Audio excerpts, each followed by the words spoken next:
Ya estoy. Buenas tardes, perdonad el retraso ajeno a nuestra voluntad por cuestiones técnicas que siempre de vez en cuando nos obstaculizan. Bueno, pues tengo el placer de presentar esta tarde a nuestra ponente Marina Aoiz Monreal, que va a ocupar o va a formar parte de esta tercera sesión del cuarto curso El mundo clásico en las ciencias y en las artes de la SEC Murcia, y presentar brevemente a nuestra ponente. Estudió Ciencias de la Información en la Universidad de Navarra, Mitología en la Universidad de los Andes, en Venezuela, y Gemología en la Universidad de Barcelona, entre otras cosas. Es muy versátil, como veréis.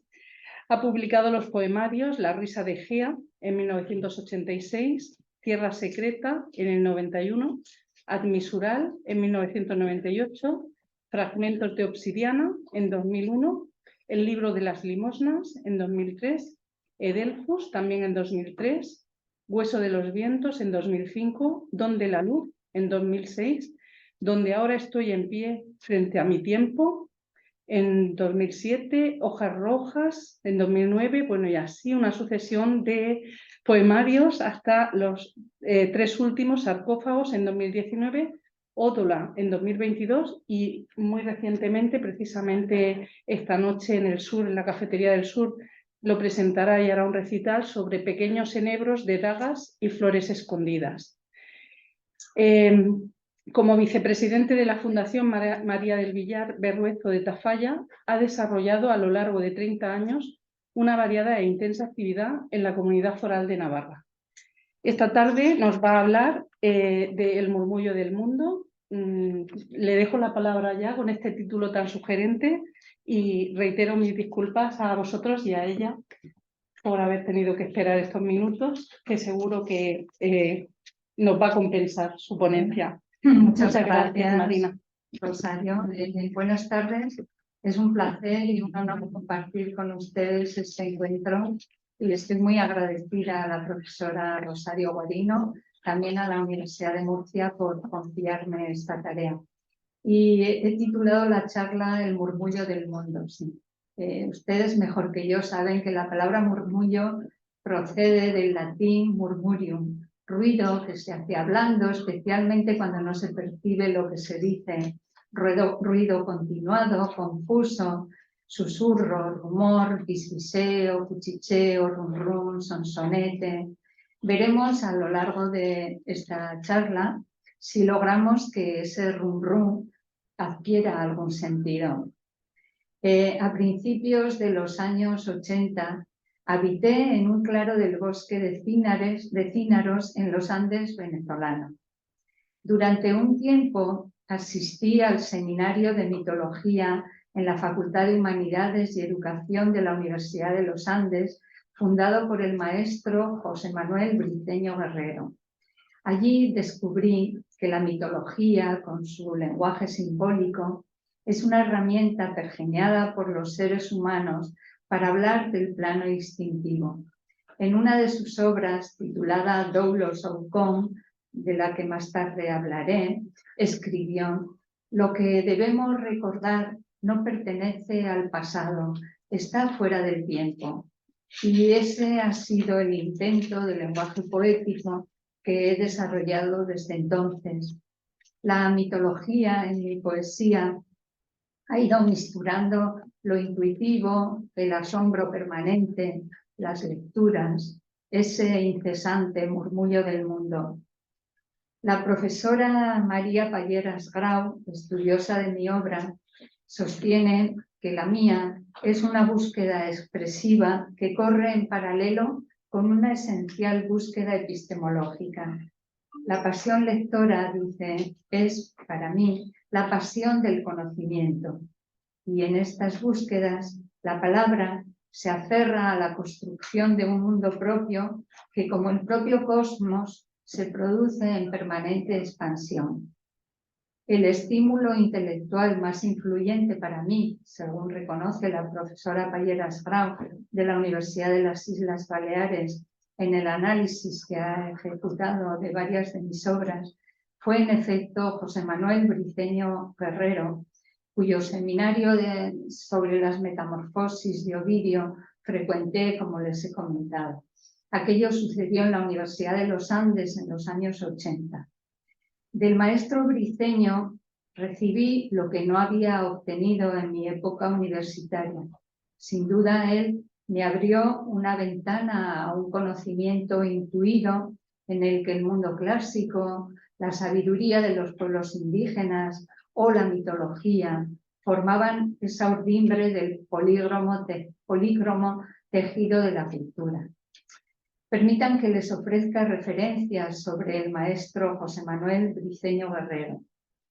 Este hombre, este sabio, nació en una pequeña aldea venezolana de nombre Palmarito, en el oeste del estado de Apure, el 6 de marzo de 1929. Y desde muy niño, él lo reiteraba, sintió el impulso, la necesidad de la escritura. Fue este hombre un viajero con una insaciable avidez por el conocimiento. En el año 1951 obtuvo el título de profesor de bachillerato en el Instituto Pedagógico Nacional de Caracas. Los 2 años siguientes hizo estudios de posgrado en la Universidad del Noroeste de Ibastoń y en 1956 terminaba sus estudios en lengua y civilización francesa en la Sorbona. En 1961 culminó su carrera de filosofía con un doctorado en la Universidad de Viena y ya a la edad de 31 años publicó su primer libro, que es La filosofía. Tras recibir ese título de doctor en filosofía por la Universidad de Viena, le interesó el pensamiento marxista y viajó a Rusia para estudiar en la Universidad de Lomonosov en Moscú.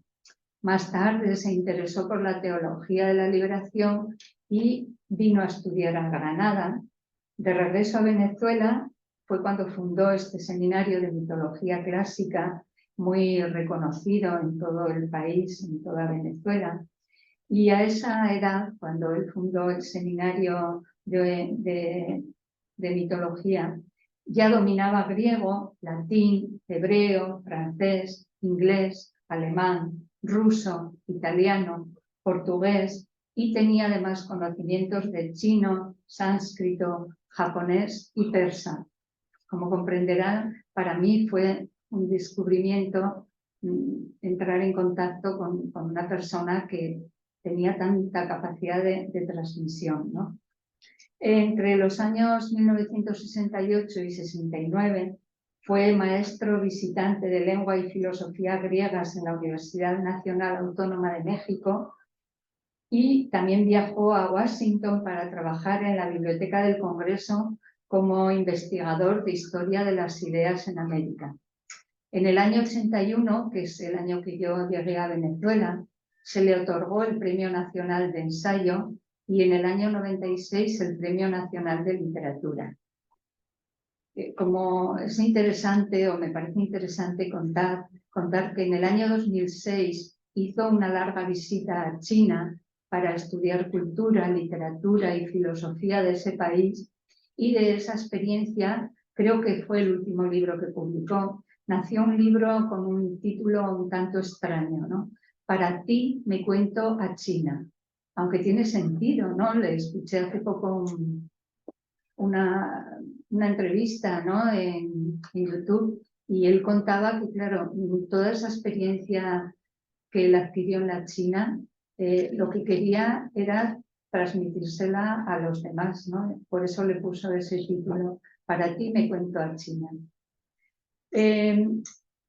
Bueno, entre sus libros de filosofía, el que he mencionado antes, que es La filosofía, publica también Latinoamérica y la búsqueda interior, América Latina en el mundo, El origen del lenguaje, La identificación americana con la Europa segunda, Discurso salvaje, Mi casa de los dioses. Tiene un montón de títulos, pero paralelamente a esta escritura reflexiva más de pensamiento, transitó otra vía que él mismo explicaba en una entrevista en el año 2005. Decía: yo tuve una doble inclinación. Por una parte, me interesó muchísimo el trabajo y la reflexión teórica y todo lo que se puede hacer por ese lado. Y en eso estoy. Mis estudios académicos tienen que ver con eso.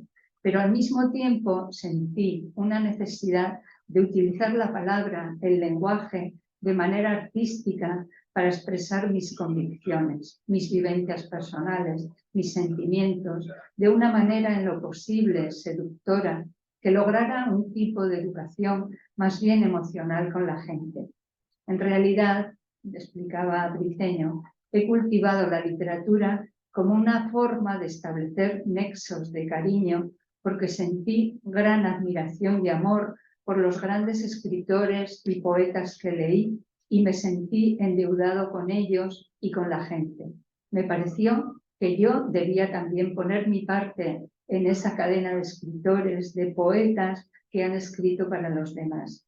Y así, dice, he concebido la literatura como puente hacia los otros. Me siento muy feliz cuando alguien responde a esos mensajes que transmito, ¿no?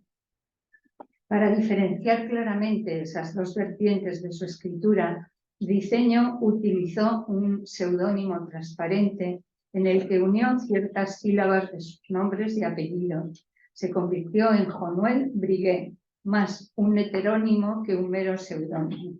El ya mítico autor de Doulos Oukon, que publicó en 1965, que es el libro más iniciático de los textos literarios y el más literario de los textos iniciáticos.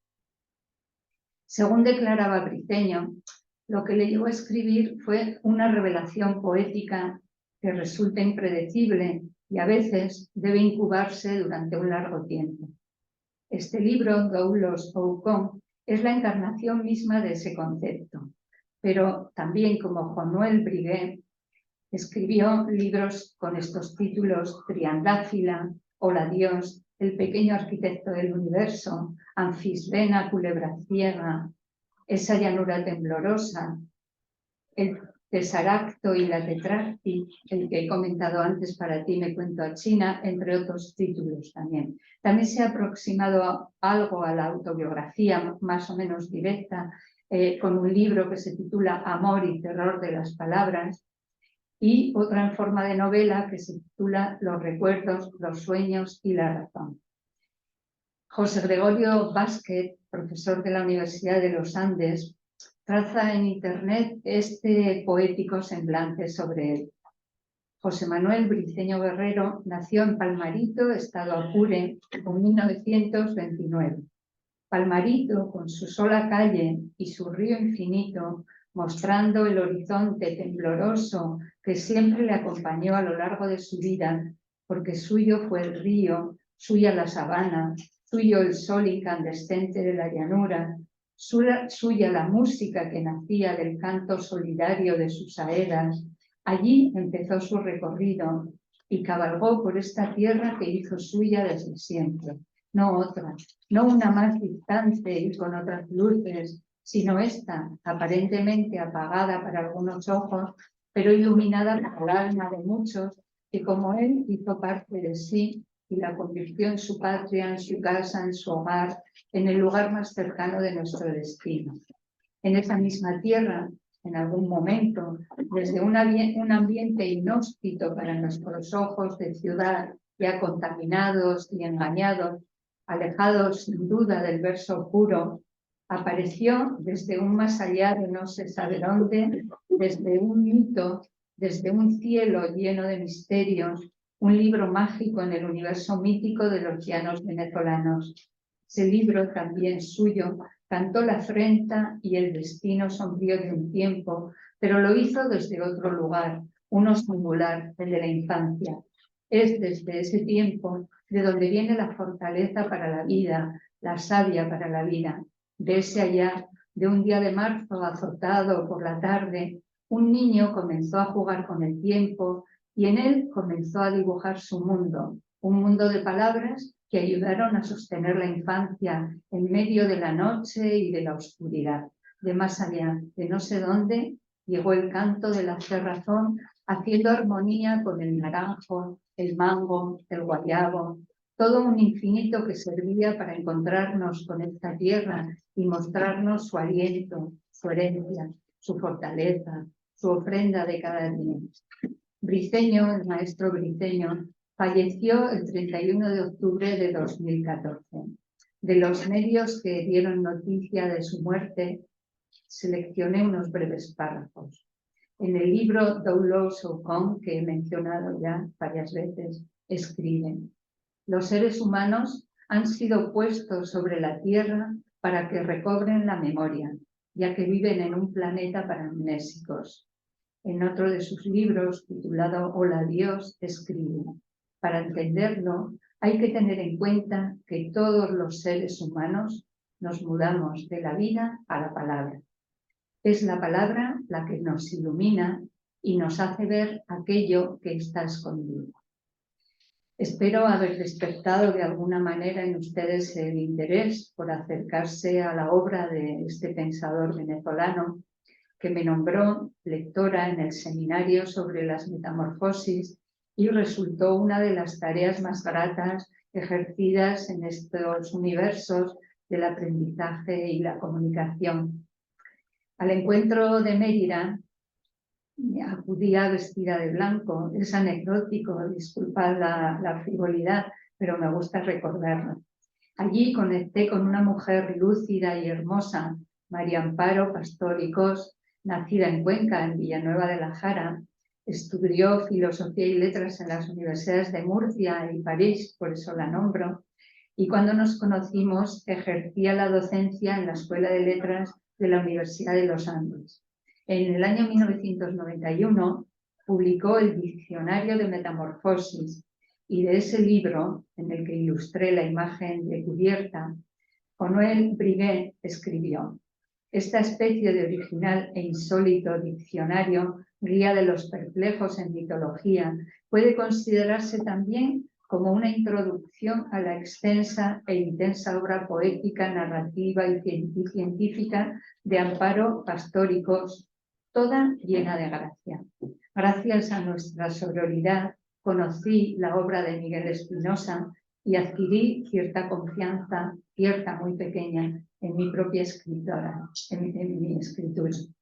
Bueno, y una vez rendido este pequeño homenaje al maestro Briceño, pues no sé si les apetecerá acompañarme a transitar un poco por mi obra, ¿no? A dar un paseo por ella.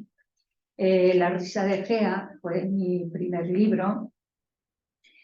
Fue premiado por el Gobierno de Navarra y se publicó en Pamplona en el año 1986. Siempre me he arrepentido de su publicación porque es una obra absolutamente bisoña y estaría mejor entre llamas, es lo cierto, pero bueno, está ahí y es uno de mis hijos de papel, ¿no? Este libro, en palabras de María Palleras Grau, ella dice que es un libro cohesionado en consonancia con el título, a través de una experiencia gozosa de la tierra y de sus dones. Dice que el sujeto poético describe preferentemente un entorno natural formado por espacios marítimos y boscosos, demorándose en la observación cotidiana del mismo. Gran parte de los textos trasladan al lector la imagen de una naturaleza exuberante y rica, fuente constante de placer y generosa en sus frutos, ¿no? Esas dádivas de la tierra están presentes en forma de alimentos, de minerales y materiales preciosos, pero sobre todo de una riqueza vegetal hermosa, embriagadora, fascinante, capaz de transportar al sujeto poético a otras esferas, tanto en el plano íntimo, introspectivo, como en el conocimiento o en la mera intuición de otra realidad.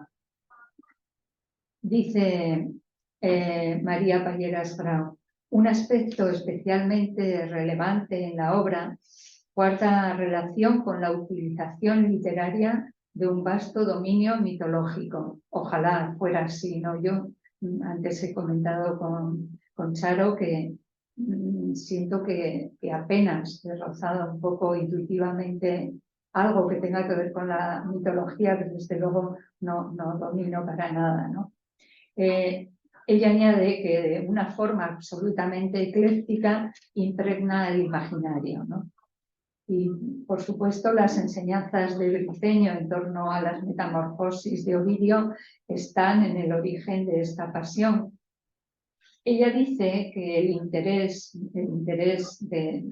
mi interés por la escritura se extiende mucho más allá de las letras clásicas, asimilando ritos, creencias y leyendas procedentes de culturas muy diversas, que no faltan las del Caribe, que adopté durante un tiempo como espacio vital propio. Y en este contexto pues, se integran dioses anfibios que evocan seres legendarios como Manco Cápac o Mamaollo, o la mención a María Lionza, que es una diosa propia de la cultura venezolana, en torno a cuya figura se ha desarrollado un curioso culto sincrético. La fotógrafa Cristina García Rodero lleva acudiendo a la montaña de Sorte, donde se desarrollan estos ritos, lleva 10 o 12 años acudiendo y cada vez lo hace más impresionada de esa fuerza atávica, ¿no? en esta creencia. Añade María Palleras Grau que la mitología del mundo clásico, propia del mundo clásico, es la que más se manifiesta en mi escritura, ¿no? Los dioses mitológicos clásicos, Ceres, Dionisios, Afrodita, Narciso, en fin, y otros personajes del mundo helénico me sirven para plantear situaciones y hechos de la vida cotidiana, como también para filtrar mis propias emociones, sensaciones y experiencias. Voy a ver un poquito. En ese primer libro, La risa de Gea, pues empiezo tímidamente a hacer uso de algunas imágenes. Por ejemplo, hay un poema que tituló El espejo de Afrodita, pero Afrodita no aparece, pero bueno, hay algo en esencia, ¿no? Y es muy elemental, como decía, o sea, me avergüenzo de estos poemas, pero bueno, es como la infancia poética, ¿no? Y decía así: el segundo sol del año me encadena a un remolino de deseos. Es un caballero del Greco quien arrulla mi melena, quien me mira de soslayo, quien aprieta mi cintura con el brío de un potro desbocado. Encadenada la tarde, inmóvil, abrasada sin piedad por este segundo sol del año. Es un caballero del espacio quien susurra en mi cuello una palabra de ámbar, quien engarza en mi mano una cascada de delirio. Es él, otro astro, quien desamarra mi barca, quien me otorga los remos, quien me aproxima a una orilla para refrescar los hervores de esta tarde posesa, ella y yo, poseídas de un reflejo de cuchillos. Y otro poema de estos bisoños se titula La noche de Dionisos. En la noche de Dionisos, una gran luna invisible reinaba en las alturas, confundía las 12 horas con una luz crepuscular. Bajo el torso de un fauno que olía a musgo, a lluvia y bosque, el niño Dios regalaba la eternidad. Era el plenilunio de febrero, cuando los lobos de las tierras del norte aullaban a Selene, el eco de nuestros cantos al amor. Y este libro, del que me avergüenzo, termina así: a Ceres le escupen en la cara el pan, un pobre recuerdo de lo que fue una hogaza. Esta fue mi pequeña aportación, ¿no? En el que literatura, arte, pensamiento, naturaleza proporcionan experiencias placenteras, abren paso a la imaginación. El siguiente libro, Tierra Secreta, se publicó en Tafalla en 1991 dentro de una colección que se llamaba La Higuera. Y según María Palleras, dice que comparado con la risa de Gea, Tierra Secreta hace gala de un culturalismo más consciente y elaborado. También es un libro visual. El título del poemario es una referencia intertextual tomada del poema de Robert Graves, de Secret Land, donde el sujeto poético toma conciencia de que las mujeres que amamos, necesitamos hallar un refugio interior, un reino imaginario a la medida de nuestros deseos. Mientras intentaba poner orden al contenido de esta charla, descubrí que María del Mar Bonet había grabado un disco titulado Terra Secreta, inspirado en el poema de Graves, y que su hija además tradujo al catalán. El disco es de 2007, así que yo me adelanté pues, unos cuantos años, ¿no? Pues, en este libro, Hölderlin es una referencia relevante, porque con Hölderlin y Cernuda pues comparto apego a los mitos clásicos, una expresión intensa de la subjetividad y un desajuste entre la realidad inmediata, la forjada por el deseo, los sueños, la imaginación, también cierta nostalgia por un mundo arcaico. En fin, bueno, también en Tierra Secreta profundizo en la exploración de presencias sobrenaturales y, como en el otro libro, están ya insertos elementos mágicos, mitológicos, oníricos, entendiendo el hecho poético como una indagación de lo desconocido. Jugué con uno de los mitos autóctonos de la tierra en un poema que se titula Fecundación, que según la profesora Palleras Grau se intuye a la diosa Mari, que pertenece a la mitología vasca, y guarda afinidad también con la diosa clásica Gea, que entre cuyos atributos está el de conceder el don de la fertilidad, ¿no? Yo no fui muy consciente, lo escribí sin más, ¿no? Y dice así, bueno, a este poema sí le tengo afecto. Fecundación.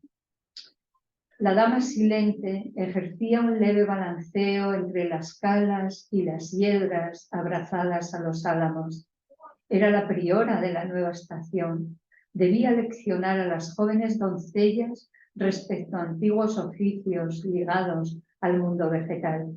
El 3 de marzo, a la orilla del río, en su paseo de la tarde, ellas se arrodillaron humildes ante la violeta olorosa y emitieron en voz queda una guirnalda de conjuros azulados.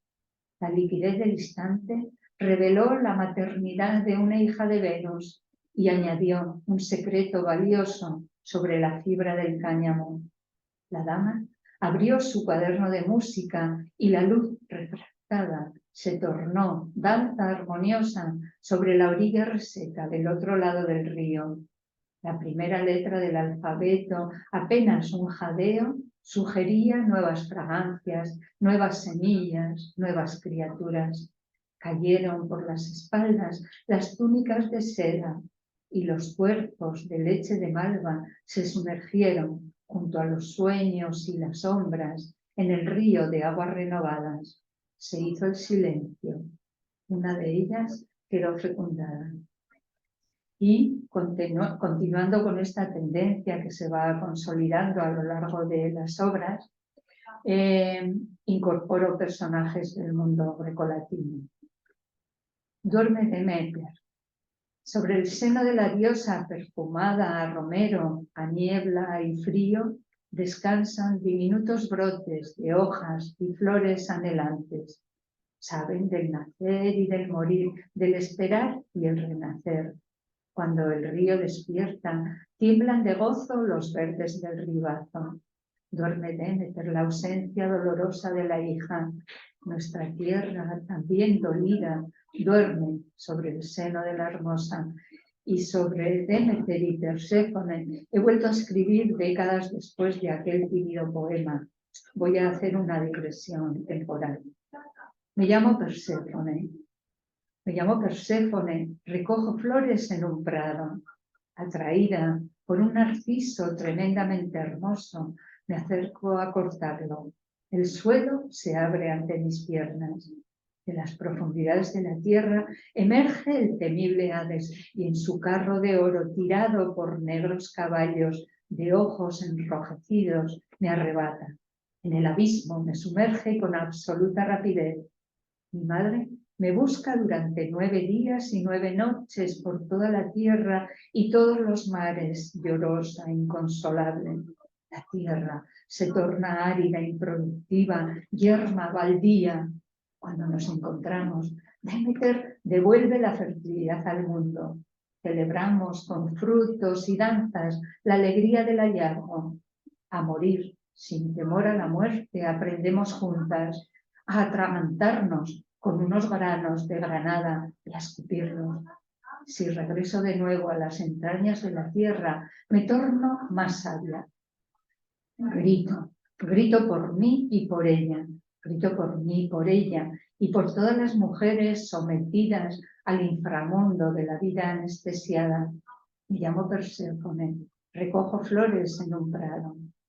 Bueno, Robert Graves sostenía que Yambe y Baubo personifican las canciones obscenas en métrica yámbica que se cantaban para aliviar la tensión emocional en los misterios eleusinos. Yambe, Demeter y Baubo forman la triada de doncella, ninfa, vieja, y las viejas niñeras de los mitos griegos casi siempre representan a la diosa como anciana. Este poema también lo escribí bastantes años después. La maga de Op. La bailarina no tenía cabeza. Sus pezones eran los ojos y su vulva la boca. Con aquella boca contaba historias muy graciosas. Demeter, deprimida por la ausencia de su hija, sonrió, luego rió y finalmente estalló en una carcajada. Baubo, la diosa del vientre prominente, y Demeter rieron juntas. El mundo, la tierra y los vientres de las mujeres volvieron a crecer. La maga de Op escribió en Narcisa una pícara historia en un pétalo de exuberante magnolia. Junto a Feliciana Enríquez de Guzmán mordió la flor muerta de risa, sentadas las dos, ahorcajadas sobre una rama retorcida. Puntualizo algunos datos sobre este texto. Narcisa es un personaje que imaginé hace unos años y protagoniza un poemario inédito que habla sobre la depredación en la naturaleza. Y Feliciana Enríquez de Guzmán, nacida en Sevilla en el último tercio del siglo XVI, escribió la tragicomedia de los jardines y campos sabeos que Torremozas publicó en el año 2002, una parte de ella titulada Las Gracias Mohosas y con prólogo de Ana Rossetti. Feliciana utilizó esta obra para exhibir sus conocimientos sobre mitología clásica y se ciñó la regla de las 3 unidades aristotélicas en la tragicomedia. Aprovechó los entreactos para dar entrada al disparate. Y a eso aparecen las 3 gracias de la antigüedad, mostradas como personajes grotescos y desaliñados, pero transmiten alegría y no patetismo.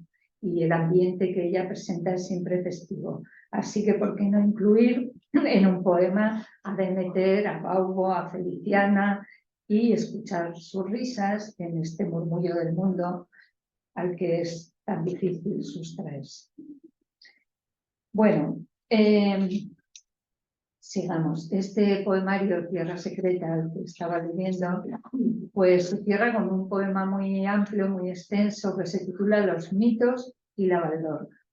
Y en ese poema me permití unir a René Char y a Aristides Rojas.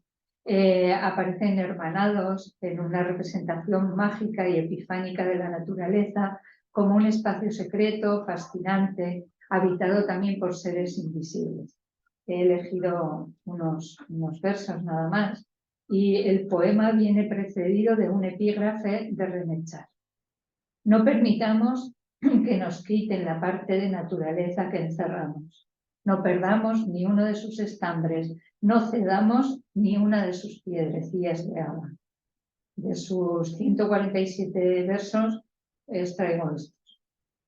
Aquellas gotas de sangre de luna que cayeron sobre sabanas, enormes saltos de agua y profundas concavidades, y crearon chamanes y hembras de la estirpe de Artemisa, bejucos y raíces alucinógenas, caminos que conducen a la brillante lucidez del sueño, a tibiezas placenteras de placenta, y recuperan los ecos de la ninfa Eco, reiterando los suspiros de Narciso.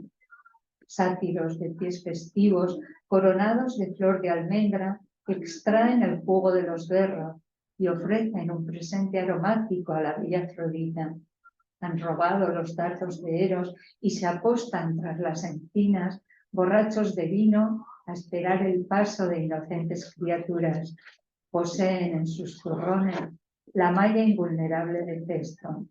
Ellas ríen y saben que las miran, que las desean seres míticos, ocultos entre pelletas de cabras y álamos. Bueno, ellos haciendo una simbiosis, ¿no?, entre lo que es mi naturaleza cercana, ¿no?, que en definitiva es la que una siente y con la que vibra, y con todo ese imaginario que he ido forjando, que no sé si tiene algo de base científica o es pura invención, ¿no? Bueno.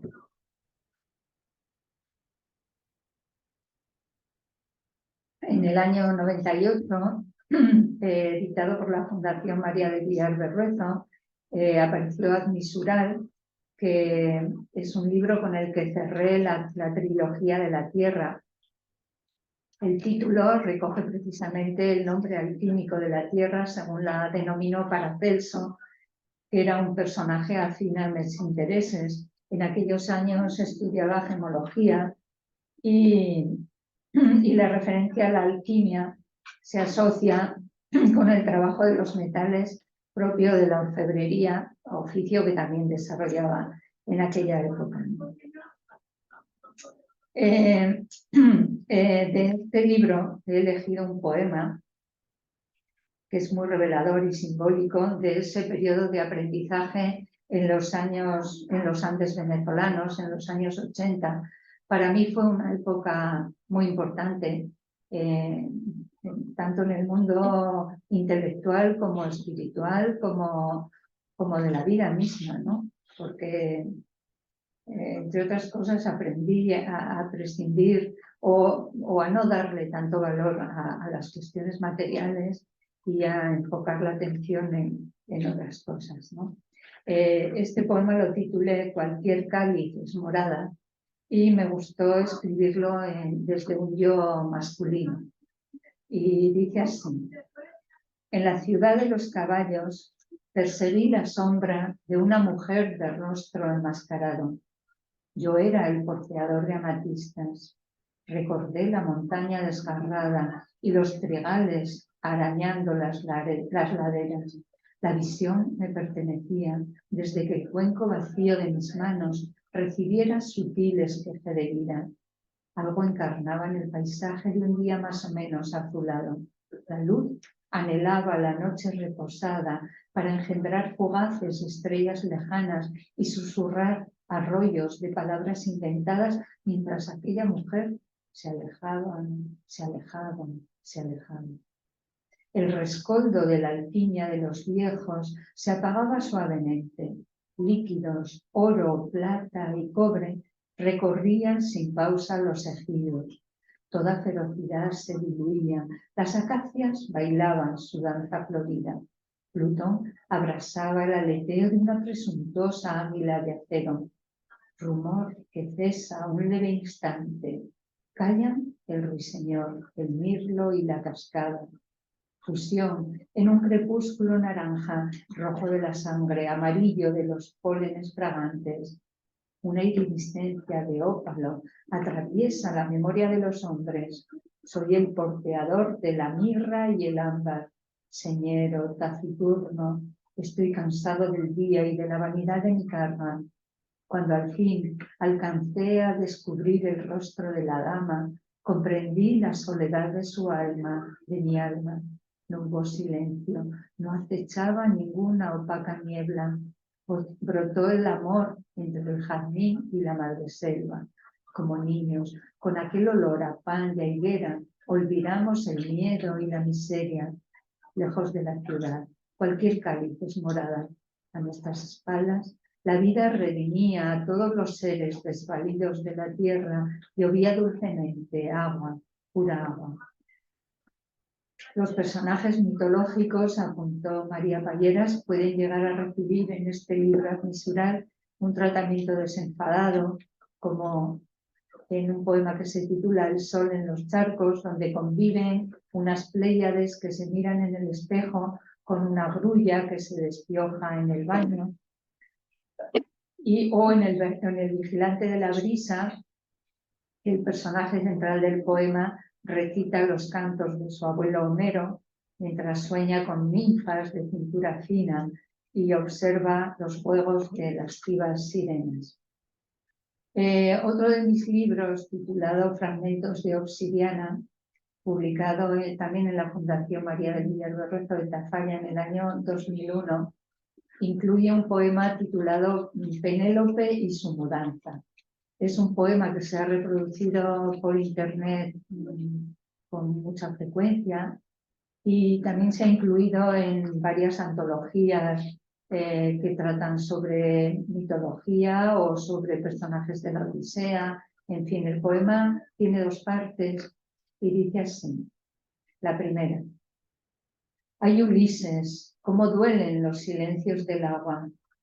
Besa el sol una caracola abandonada en la playa. En su espiral se enredan cada tarde las sombras de tu ausencia. Cuando otros brazos te hacen la noche menos larga, crece mi tela de araña. Yo bebo una pócima amarga y las espinas de mis dedos destejen la distancia. Ulises, qué dolorosos los silencios del agua. Y la segunda parte dice: he representado mi papel con dignidad. Abandono entre las marcas de hilagas el vestido de seda salvaje, el de mujer araña. Ahuyento a pedradas la caterva de sarnosos pretendientes. Al fin libre, ya no espero nada, ni a nadie. La tarde lame mi piel salada. Ser sola es mi auténtica odisea. María Palleras Grau en el año 2009 publicó un estudio titulado Representaciones mitológicas de la mujer en la poesía española contemporánea. En el análisis incluía este poema y aportó solamente un párrafo de su extensa y profunda reflexión.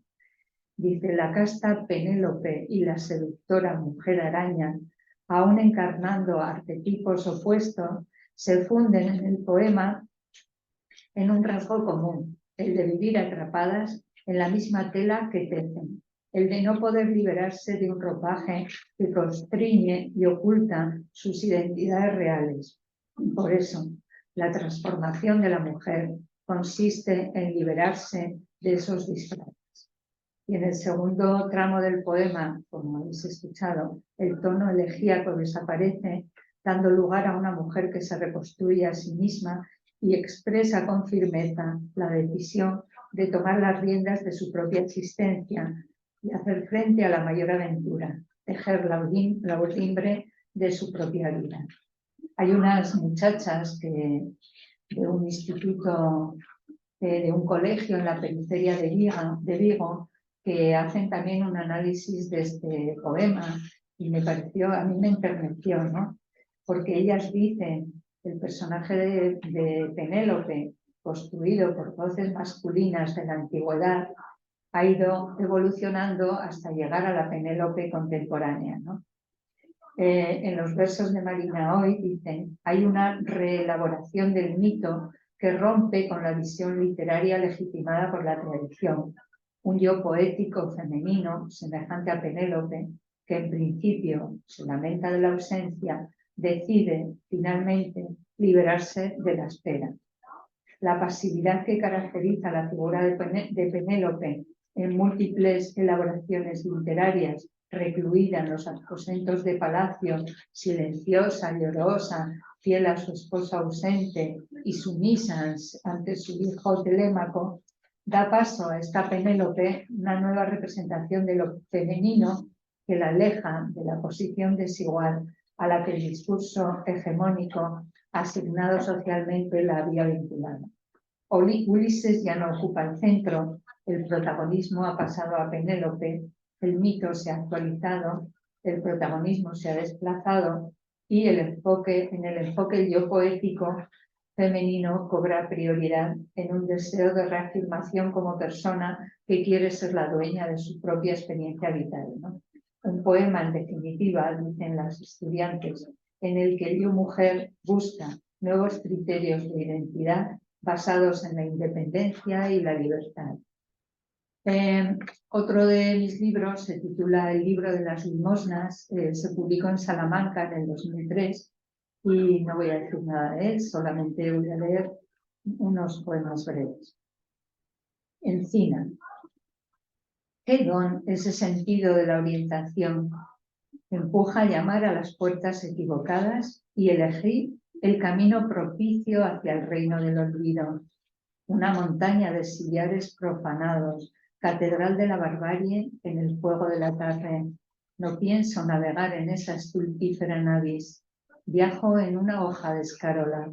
Leda embelleció mi pecho con plumón de cisne y Atenea me protegió con su capa dorada de lechuza.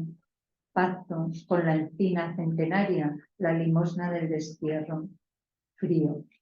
Esos dioses que habitan los resquicios de las nubes sangran gotas heladas cuando el amor suelta sus esquirlas de almendra. Malheridos de soledad y olvido, regresan a sus cielos de obsidiana. Permanecen en huevos de silencio durante siglos hasta que la voz del río pletórico de doncellas los despierta. Y sucede otra vez el amor y la sangre, y la muerte y el olvido, y los dioses a su reino de frío. Eslabón, esplendor de oro bruñido, un eslabón tras otro, perezas consentidas como niñas en la orilla de tu espalda. Te recorro con el ansia amazona de la hormiga en pos de la dorada semilla. Eslabón tras eslabón, los días revoltosos, las sortijas de tu pelo, tus ojos de ámbar y ceniza. En ellos, la miel de Dionisos, la pulpa de la fruta prohibida y hasta el río. Afirmaba Mircea Eliade que los mitos revelan que tanto el mundo como los seres vivos y la propia vida tienen un origen y una historia sobrenatural, y que esa historia es significativa, preciosa, ejemplar. En el libro de las limosnas aparecen Hércules, las manzanas de oro, Hesperia, Midas, Mnemosine. Me tranquilizó leer este párrafo. Dado que los mitos no implican un dogma, son alterables, se enmiendan según convenga y los autores los utilizan a placer. No sé desde el mundo académico qué se opinará al respecto, ¿no? A mí me generó como cierta tranquilidad, ¿no? Los argumentos de la mitología hunden sus raíces en tiempos muy remotos y esa primera forma de transmisión fue la narración oral. Se convirtieron en escritura en un proceso que duró largos siglos y algunos mitos fueron modificando sus rasgos, otros fueron creaciones más tardías, algunos probablemente se perdieron. Y en esas peculiaridades coinciden también con las leyendas, ¿no? También creo que contienen ocasionalmente elementos del cuento popular y de la fábula, ¿no?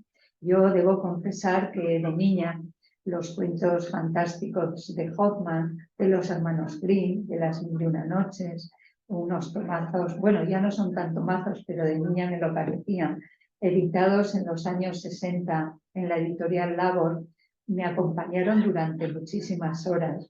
Y si entonces sentí y creí que en la naturaleza, además de lo palpable y lo tangible, habitaban seres elementales y mágicos, pues las vicisitudes de la vida no me han hecho renegar de ese imaginario.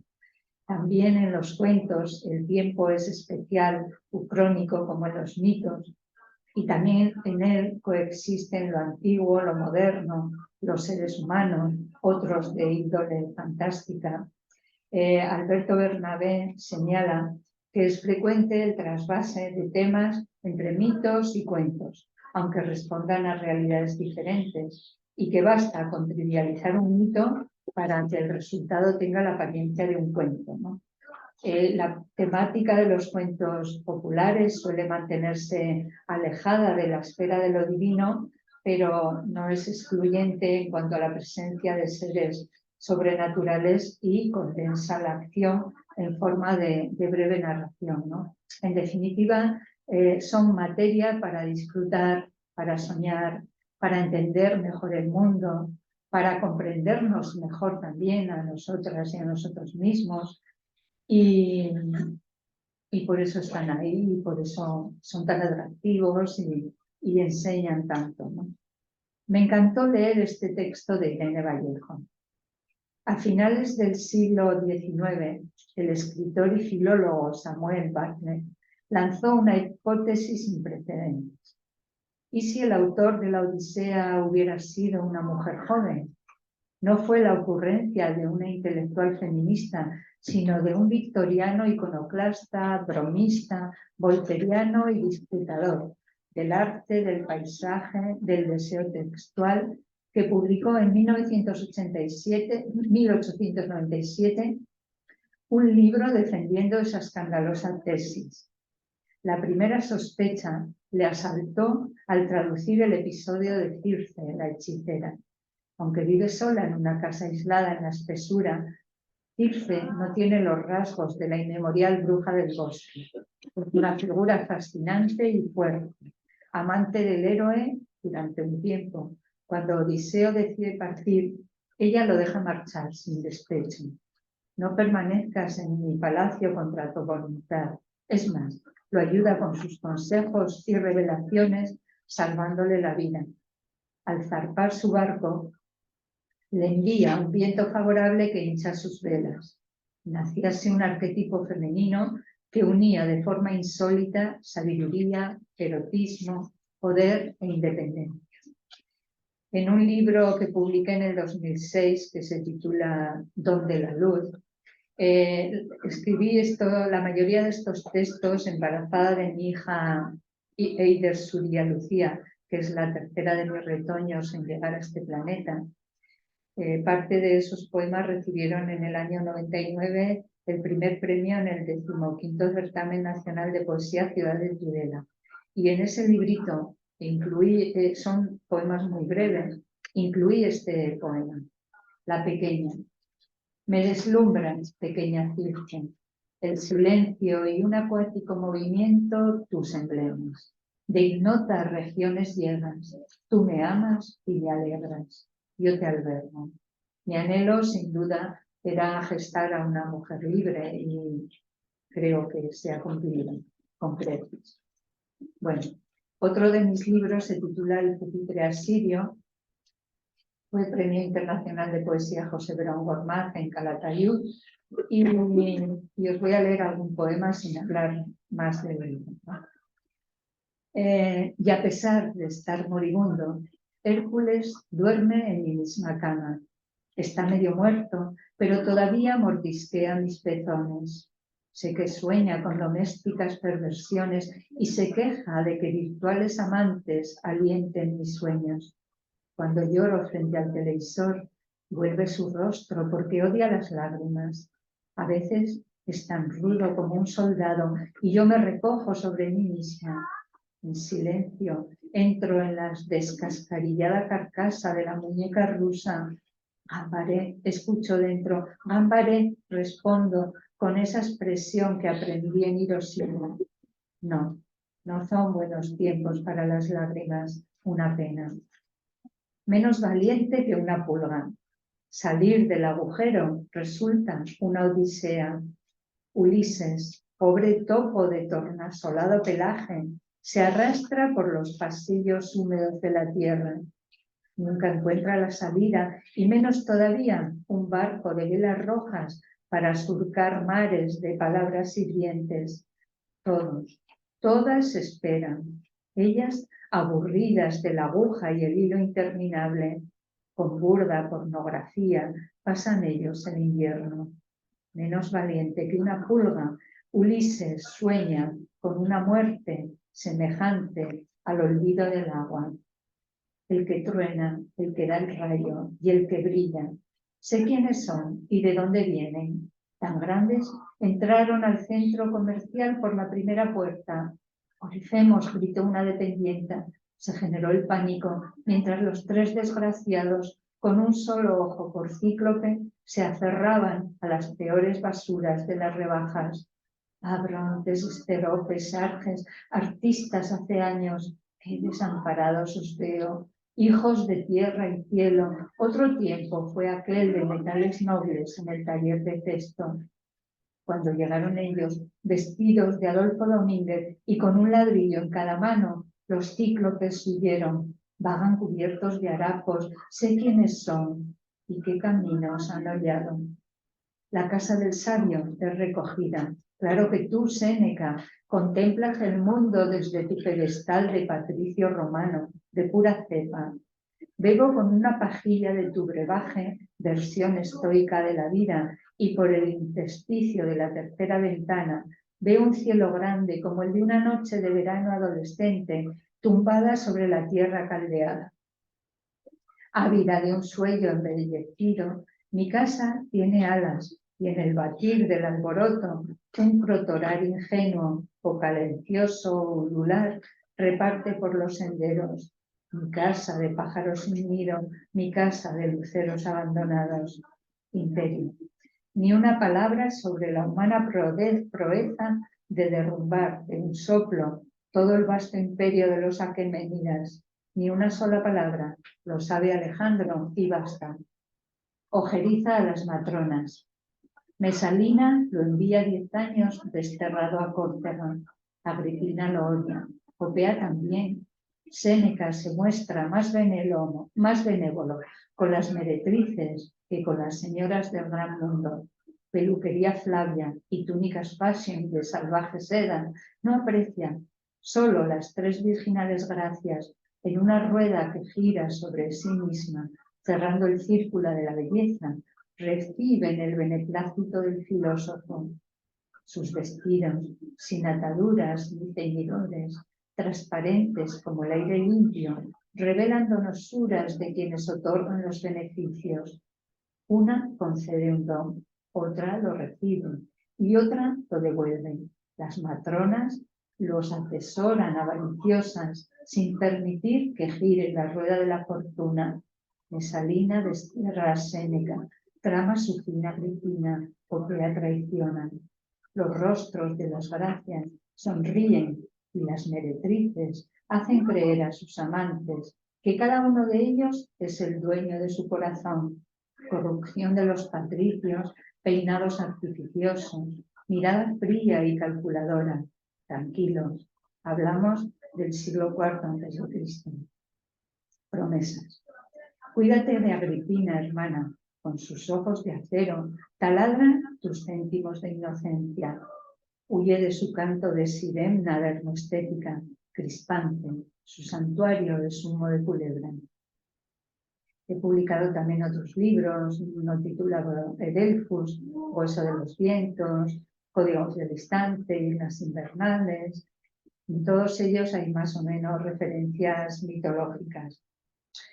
Escribió un libro titulado Glaucopis, que por ahora es inédito, y está dedicado enteramente a la diosa Atenea. El día 11 de junio del año 2022 recibí un mensaje de Olga Maris Duarte, escritora, es pensadora, que me ayuda a pensar y alienta. También me ayuda en mi caos poético y decía: querida Marín, acabo de leer tu Glaucopis. Llevaba días con una frase de Simone Weil en la cabeza y tus versos me han hecho sondear toda su profundidad. Tal vez sea la mirada de esos ojos glaucos de lechuza. Te reproduzco la cita. Hay una amargura inseparable de la belleza en todas sus formas. Tu Atenea resurgida es bella porque es amarga en ocasiones, también burlona, sexy, porosa, divina, mujer en fin. Me resultan brillantes tus intencionados anacronismos y la trivialización del mito. Medusa, como peluquera, es la promesa de un éxito. ¿Qué mujer no quisiera parecerse a ella? Dice, de nuevo, porque es mi amiga y me quiere mucho, dice, de nuevo, aprendo muchísimo con tus eruditas referencias pictóricas, que eres una estupenda trenzadora de las artes. Y la risa, el humor, es tan esencial para el lector. La risa como eclipse, como pausa, como caricia. Me reí de lo lindo con las tragedias de Teresa Swift. Aquí el andrógino, que últimamente me tiene también entretenida. Dice otras cosas, ¿no? Esa Eloísa del canto séptimo como trasunto de la diosa sabia. También Zambrano quiso redimir a su manera a esa Verina silenciosa. Marina dice, tienes que publicarlo. Tiene la forma de un ónfalo y está preparado para salir hermoso a la superficie. Te digo esto y me sorprendo de mi tono imperativo y me surge la sospecha de que existe una suerte de obligación ética del poeta de hacer que su creación salga a la luz.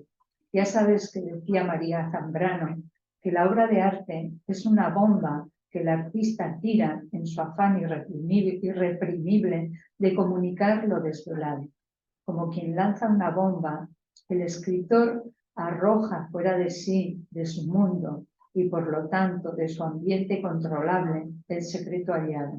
Pues eso, Marina, te deseo con un abrazo de paz que tires la bomba y alumbres con tu secreto.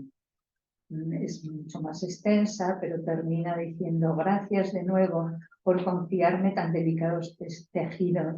Me envuelven y me dejan vestida para todo el día y los días.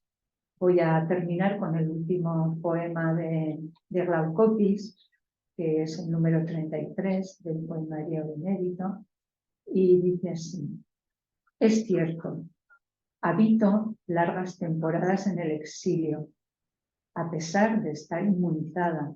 La nostalgia de lo sacro duerme bajo mi casco reluciente y me envenena. Paso largas temporadas en la indigencia, no lo niego. Me desconozco en la palabra y solo la lechuza me acompaña en este peregrinar sin rumbo. La noche se extiende sobre mi desconsuelo. El ulular de la desdicha agita las olas de los corazones frágiles. Hija de la belleza eterna, me aflige la apatía de las forjas, la de los talleres de costura, la salmodia de los templos, donde todo se repite en la superficie, uno y otro día, sin permitir que la mar de fondo agite las conciencias. Guerrera de los miedos y las inercias, cuando nací, tierra, mares y cielos se conmovieron. El pueblo de Atenas, agradecido por la ofrenda del olivo, erigió en la Acrópolis el Partenón, templo magnífico. En las Panateneas, las fiestas en mi honor, participaba toda Grecia, se honraba la poesía y el teatro, lo artístico tenía valor, presencia. La carne de los bueyes sacrificados se distribuía entre los asistentes y yo me sentía dichosa. Los artistas han transmitido a sus obras el aire grave, la nobleza y la fuerza de mi voluntad. Meditativa, ocupada en altísimas reflexiones, aparezco en numerosas estatuas. A la derecha del padre Zeus, sentada, se me representa. Mis primeras sacerdotisas, las hijas del Cécrope, Aglauro, aire brillante, Pandroso, rocío, y Erser, lluvia, personifican parte de mis cualidades valiosas. La flauta, la danza, el tejido, el hilado, el calzado, la navegación, el arado, la domesticación de caballos, la unción de los bueyes, los números. Cansada de tanta responsabilidad, me exilio de nuevo lejos de la historia y de los mitos. Abandono a mi padre y a los demás celestes para cultivar el jardín de la incertidumbre. José Manuel Briceño Guerrero desarrolló una estrategia que denominó el desvío de la mirada. Consistía en distanciarse de los acontecimientos de interés inmediato, del ruido que tiende a suprimir otros mundos, de la obsesión por un solo aspecto de la realidad, para poder mirar alrededor de él y dentro de sí mismo, y dejar la mente libre para comprender el alma del mundo. Permítanme o permitidme ejercer de ninfa eco, repitiendo palabras del doctor Briceño, el viejo, como le llamaban en Venezuela, y a él le agradaba. Siento como Antígona que yo no nací para compartir odio, sino para compartir amor, para recoger y devolver en ese amor añado el murmullo del mundo que se manifiesta por encima del ruido atronador. Abrazos para todas y todos ustedes y gratitud inmensa por su paciente y respetuosa escucha. Gracias.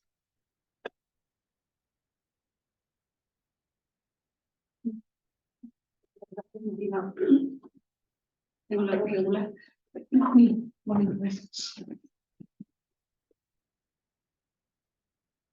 Muchísimas gracias. La verdad es que he disfrutado, creo que todos, porque además de ese tono pausado que embelesa, pues las palabras bellísimas que esta tarde aladas nos han acariciado. Yo creo que en general, bueno, estoy hablando por mí, obviamente, y quiero dar la palabra a quienes estén interesados en hacer algún comentario. Conforme te escuchaba, pensaba que precisamente las personas que nos acompañan en la sala han trabajado sobre el mito sobre Ulises y están trabajando en el caso de Inés Náujar. Jessica también ha defendido una tesis doctoral relacionada con Circe, Calipso en ese caso, es cierto, Calipso, y bueno, y no sé si ellas o alguien del público que nos ha escuchado desde casa tendrán alguna. Yo desde luego no conocía la figura de José Manuel Briceño y me ha despertado la curiosidad y la ganas de investigar y de leer. Tuvo que ser un personaje importantísimo y en esa humildad, ¿no? Y ese contraste entre sus orígenes y ese saber inconmensurable, ¿no? Bueno, ya por aquí María Dolores Esquiva dice que hermosísima tarde de poesía y que ha sido un descubrimiento para ella. Antes de dejaros las palabras y perdonad que esté monopolizando el tiempo, solamente quiero deciros que, bueno, antes lo he anunciado, que Marina hoy va a recitar en el Café El Sur a las 9 de la noche hoy y que mañana dentro de las actividades del Aula de Palabra y Pensamiento del Vicerrectorado de Responsabilidad Social y Cultura de la Universidad de Murcia, en este mismo lugar dictará o hablará sobre el arte de la palabra en lo cotidiano y lo extraordinario, los vínculos entre el periodismo y la literatura, que ella conoce muy bien, ambos mundos. Bueno, y ya me callo y os dejo si alguien quiere participar, hacer alguna pregunta o alguna observación, echar algún piropo. Inés. Bueno, yo por supuesto me suscribo a las palabras de Charo, que ha sido maravilloso. Y quería hablar, bueno, aparte de que, como ha dicho ella, aquí conocemos bien esas reescrituras de mitos. Yo particularmente estoy trabajando ahora Penélope y me interesaba mucho el poema. Y quería comentar una cosa que, bueno, que llama mucho la atención porque siempre lo decimos, ¿no? Aquella frase, ¿no? de las cortinas son azules y siempre nos preguntamos ¿qué querrá decir? ¿Qué querrá decir? Que tiene que ser muy curiosa como autora la experiencia de leer sobre tu propia obra y ver ahí y decir, ah, pues esta estudiosa ha visto una imagen mitológica que yo ni había pensado. ¿Y cómo se siente eso al ver esos estudios? A ver, no deja de dejarte perpleja, ¿no? Porque críticas, digo las críticas porque la mayoría han sido mujeres las que han estudiado mi obra, ¿no? Isabel Logroño, que es una doctora en filología de la Universidad Pública de Navarra, ha escrito un estudio inmenso sobre mujeres poetas y ahí ha hecho un estudio profundo de mi obra. Y sí, lo mío es perplejidad, ¿no? Porque honestamente, y lo digo de verdad con toda sinceridad, yo no le doy ningún valor a lo que escribo. Me parece un juego, me parece que sigo leyendo los cuentos de Hoffmann y de las Mil y una noches que leía de niña y que sigo jugando, ¿no? O sea, yo empecé a escribir de niña y bueno, qué sorpresa que escribes algo y te lo premian o otras personas te lo reconocen, ¿no? Antes comentaba con ella que ahora tengo una obra reciente y es la primera vez, voy a cumplir 69 años, es la primera vez en mi experiencia literaria que me identifico con la obra, ¿no? Digo, esto que he escrito soy yo misma y bueno, entonces pues me sorprende mucho, ¿no? Que otras personas vean cosas que tú las has expresado desde la intuición, ¿no? No desde un saber ni desde un conocimiento. Yo picoteo y picoteo, ¿no? Lo reciclo todo, lo que leo, pero nunca he dado ninguna importancia a la escritura y entonces que se lo den otras personas me sorprende, claro que sí, ¿no? Tanta gente no puede estar equivocada. Yo me llamaba la atención cuando decías, porque siempre es verdad que con algo que has escrito puedes identificarte más que con otra cosa. Pero cuando decías, es un poemario que tendría que estar entre llamas y es totalmente bisoño y este también. Y digo, bueno, menos mal que luego te has calmado porque yo pensaba, bueno, a mí me parece fascinante y esa capacidad, como tú has comentado ahora, y a lo largo de tu ponencia, de seguir maravillándote también, ¿no? Y de seguir creyendo en esas hadas y en ese mundo sobrenatural, en la naturaleza, ¿no? Eso también forma parte de esa reescritura, como dices, ¿no? Como si fueran todavía los cuentos que leías o te contaban. Yo es que en la me infancia. lo creo todo, o sea, apuesto por esa fe y por esa credibilidad, pues porque me sostiene la vida, ¿no? O sea, también soy escéptica en muchos aspectos, ¿no? Pero a la mañana en el paseo hemos comentado, ¿no? Pues sales del hotel y yo me acerco al río, ¿no? Y ya el río está lleno de magia, ¿no? En el río hay vida, hay una presa ahí que yo ya pienso que es una alegoría y si estuviera pues unos días aquí, seguramente ahí encontraría muchos símbolos y, ¿no? O sea, entonces es ir por la vida con esa capacidad de sorpresa, ¿no? Y con los ojos abiertos. Bueno, sí, supongo, ¿no? O con una cierta sensibilidad, ¿no? Que, bueno, pues que a veces es nefasta, ¿no? Porque te aísla un poco, ¿no? Del resto del género humano cuando hay tanto ruido. O sea, a mí el murmullo me gusta, pero es que el agua murmulla, los árboles murmullan, los pájaros también, ¿no? Y es justamente ese murmullo lo que te alimenta, ¿no? Y lo que está por encima de ese ruido de la televisión, de los, no sé, a mí me abruma todo eso, ¿no? Entonces, la escritura es ese refugio, ¿no? Donde acoges esos murmullos que también te acogen a ti, ¿no? Inés es también creadora, escribe poesía y te entiende perfectamente, seguro, ¿verdad? Yo creo que todas. Mm. Bueno, si hasta Virgilio le dio el arrebato de que quemaran su obra, seguro que Claro, a todos los demás nos puede y pasar. a William, ¿no? También, o sea, también renegó no, él no quería publicar sus metamorfosis, ¿no?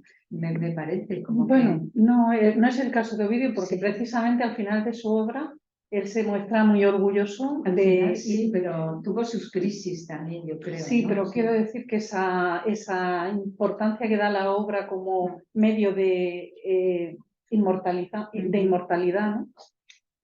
Pero sí, bueno, en el caso de Virgilio es claro, el intento de que no le perdurara la obra. Sí, hombre, en definitiva la importancia que puede tener una obra es que te conecta con los otros, está en relación a los otros, si no, no tiene ningún sentido, ¿no? Claro. Aunque tú no escribas pensando en que te lean, igual no es esa la pretensión, pero sí que adquiere, entonces cuando alguien de repente se toma el interés de analizarlo, de valorarlo, dices, ostras, pues adquiere como más sentido, ¿no? También muchas personas me han dicho, bueno, pues yo cuando lees me llega, pero cuando la tengo que leer yo me cuesta, ¿no? O sea,